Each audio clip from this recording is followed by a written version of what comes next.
Guys, for today's video, di ba napag-usapan na natin yung about Zcard and yung mga magagandang features niya. So, this time, parang meron akong nakita na isa sa pinakamagandang feature ni Zcard ay available na sa isa sa mga digital banks natin. So, ito yung gusto kong pag-usapan natin ngayon, ang burner card ni Uno Bank. Yan. So, samahan niyo ako. Pag-usapan natin yan. Sit back and let's discuss. Coming right up.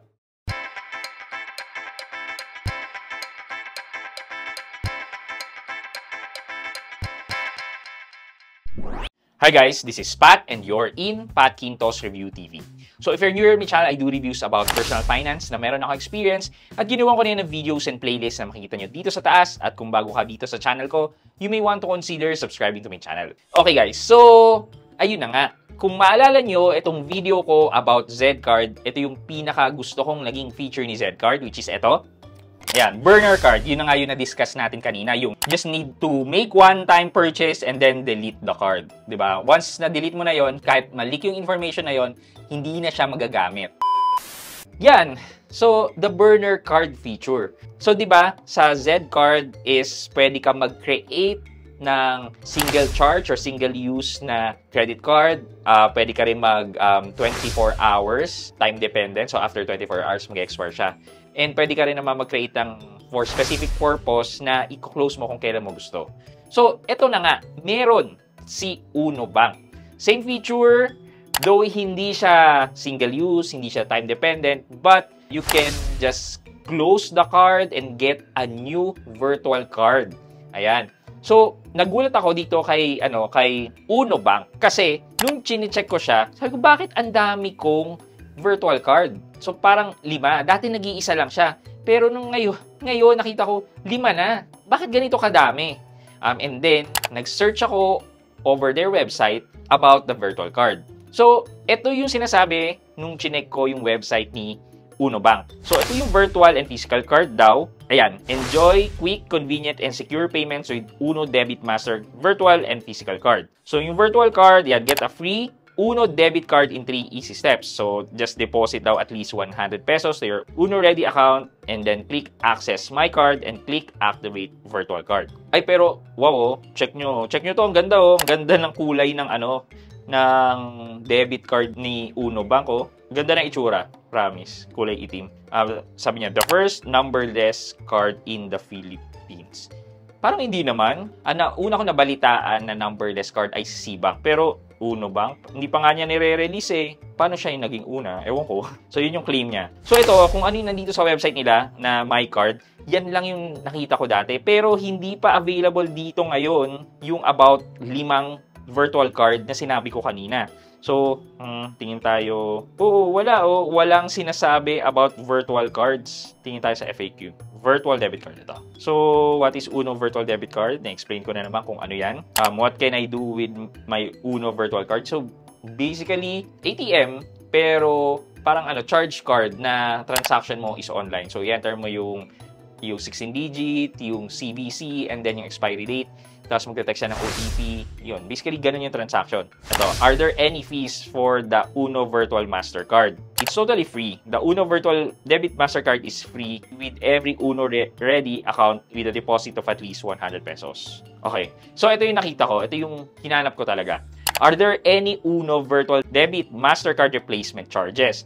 For subsequent issuance of a virtual card to the same account, you may be charged 50 pesos as virtual debit card replacement service fee. Ito yung nakalagay dito sa FAQ. So, nung nagtetest ako, naglagay ako ng 50 pesos and I tried na i-close and or replace nga yung virtual card. Pero, hindi naman nabawas yung 50 pesos sa akin. So, medyo hindi siguro updated pa itong FAQ ni Uno Bank versus sa na-experience ko na. Pero sige, bunta na tayo ngayon dun sa app ni Uno Bank para masilip natin na merong additional na 4 debit cards. Okay, so login tayo, login. Ayan, tingnan nyo, nagpadala na ako ng 50 pesos dito in anticipation para kung magre-replace ako ng virtual card, makain na kagad.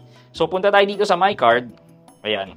Naka-blurred na lang yung pangalan ko and yung card number. Pero yan, tingnan nyo, bilangin natin. 1, 2, 3, 4, 5. O, wala na. Yun na yung dulo, 5. So, dito, sa menu dito, nandito yung lock my card. So, pwede natin i-lock lahat ng virtual card. Pwede natin i-manage yung limit kung magkano lang yung pwede natin transaction na up to 100K yung limit. Pwede natin i-replace card and pwede natin i-block my card. So, ito yung ginawa ko para ma-replace yung virtual card. Ito yung pinakadulo. Click natin yung replace my card. Yan. Tapos, papapiliin tayo ng reason kung bakit natin i-replace. Card damage, lost, or stolen, pero pinili ko is others kasi gusto kong i-test lang. Your virtual card will be blocked if you proceed with the replacement. So, click natin continue. Ayan, let's review. Are the following details are correct? Yung pangalan ko and yung reason for replacement. And then, I click confirm. Tapos, magpapadala siya ng OTP dun sa number registered. Yan, successfully replaced. So, basically, ayan, bibilangin ko ulit. Yan, 5 ulit yung virtual card dito. And yung huling virtual card ko is naiba yung last 4 digit. Okay, so nag-text din si Uno Bank, which is yan, your Uno card, yan, and was successfully replaced. So, based sa FAQ, may bayad daw na 50 pesos, pero based on my experience na pinakita sa inyo, walang bayad. If that is the case, then I can say na this virtual card ni Uno Bank acts like a burner card. Pwedeng one-time use or kunyari naisip nyo na ay medyo na-compromise na itong virtual card ko, pwede nyo nang i-replace nang walang additional fee based on my experience.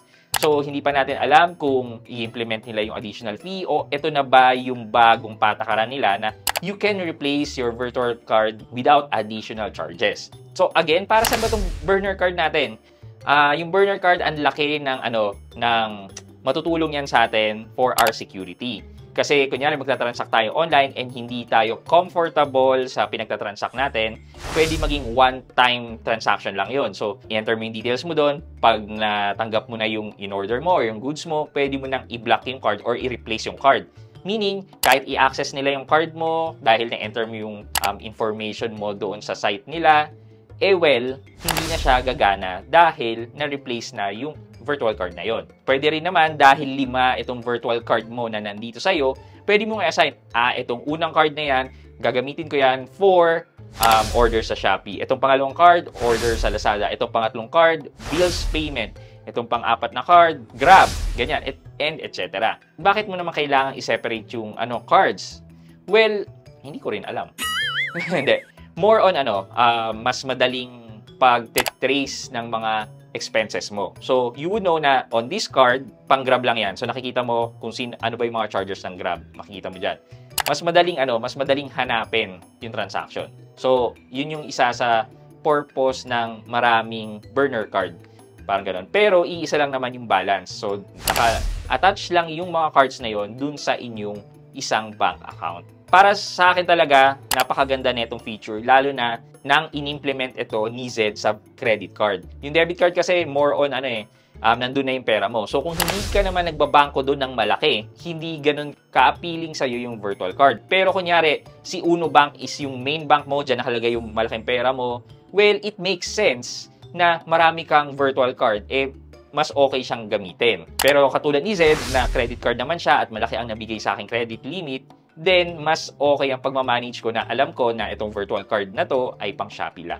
Okay, for our question of the day po, meron ba kayong mga transaction online na kinakabahan kayo? And sa tingin mo ba, if you have this burner card capability, malaking tulong yan sa'yo? Let me know sa comment section sa baba at may chance kayong manalo ng 1,000 pesos sa ating weekly GCash giveaway. Yun lamang po for today's video, but before we end this video, mag-shoutout po muna tayo at shoutout kay at Elmer Cadinong. Sabi niya, shoutout po sir. At Elmer Cadinong, shoutout po sa inyo at maraming salamat sa panonood at pagsuporta ng aking mga videos. Thank you so much. I hope you can like this video, leave a thumbs up, and if not, wala nang problema dyan, but continue to support me by subscribing to my channel by clicking the subscribe button and also the bell button so that subscribe para ma-receive kayo ng latest notification sa lahat ng upload ko. Again guys, this is Pat Quinto, and you're in Pat Quinto's Review TV. Bye-bye!